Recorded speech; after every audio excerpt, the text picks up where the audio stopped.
Video করে ছাড়তে হবে। প্রথমে দেখে ভেবেছিলাম মারা গেছে, পরে দেখি না, অসুস্থ হয়ে হাসপাতালের বেডে শুয়ে আছে। কিন্তু বুঝছি না ভাই, অসুস্থ এই অবস্থায় এই ভিডিও ছবি করে কেন ছাড়তে হবে। পরে বুঝলাম না, ডলার ইনকাম করতে গেলে তো এদের বিবেক বৃদ্ধি সব খাইয়ে হলেও লজ্জা শরম বিক্রি করে হলেও ভিডিও করতে হবে। অসুস্থ হয়ে আল্লাহর কাছে শেফা না চেয়ে ভিডিও পোস্ট করে সকলের কাছে দোয়া চেয়েছে। এই সকল ছাত্রীদের জন্য সোশ্যাল মিডিয়া নষ্ট হচ্ছে। ঠিক এমন এমন পোস্ট করা হচ্ছে কন্টেন্ট ক্রিয়েটার স্মৃতি আপুর এই অসুস্থতার ভিডিও নিয়ে। রিসেন্টলি সোশ্যাল মিডিয়াতে দেখা গেছে কন্টেন্ট ক্রিয়েটার স্মৃতি আপু অনেক বেশি অসুস্থ, জীবন মৃত্যুর সঙ্গে যুদ্ধ করছে। তাকে কৃত্রিম অক্সিজেনের মাধ্যমে রাখা হয়েছে।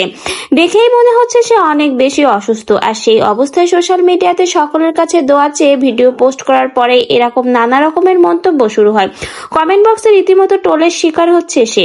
অনেকেই বলছে এদের এই অসুস্থতার সময় ভিডিও করার কথা মনে থাকবে না কেন, এক ভিডিও দিয়েই তো লাখ টাকা ইনকাম করবে। অসুস্থতায় যে খরচ হয়েছে সেই টাকাই এবার এই ভিডিও করে ইনকাম করে উঠাবে। আল্লাহ এদের হেদায়েত দান করুক। তা না হলে এই অসুস্থতার অবস্থায় আল্লাহর কাছে শেফা না চেয়ে ভিডিও পোস্ট করে বেড়াচ্ছে। এরকম নানা বাজে বাজে মন্তব্য করা হচ্ছে তার এই ভিডিওর মাধ্যমে। অন্যদিকে স্মৃতি আপুর প্রিয় মানুষ বাপ্পি ভাই, সে দেশের বাইরে, সেও কিন্তু ভিডিওর মাধ্যমে স্মৃতি আপুর জন্য সকলের কাছে দোয়া চেয়েছে। প্রায় কিন্তু স্মৃতিকে দেখা যায় অসুস্থ হতে। হঠাৎ করে তার এই অসুস্থতা নিয়ে কিন্তু সোশ্যাল মিডিয়াতে গুঞ্জন শুরু হয়েছে। যদিও ছোটবেলা থেকে অনেক অবহেলা অবজ্ঞার মাধ্যমে সৎ মায়ের সংসারে বড় হয়েছে স্মৃতি। ভালোবেসে বিয়ে করেছিল, কিন্তু সেই সংসারের সুখও টেকেনি।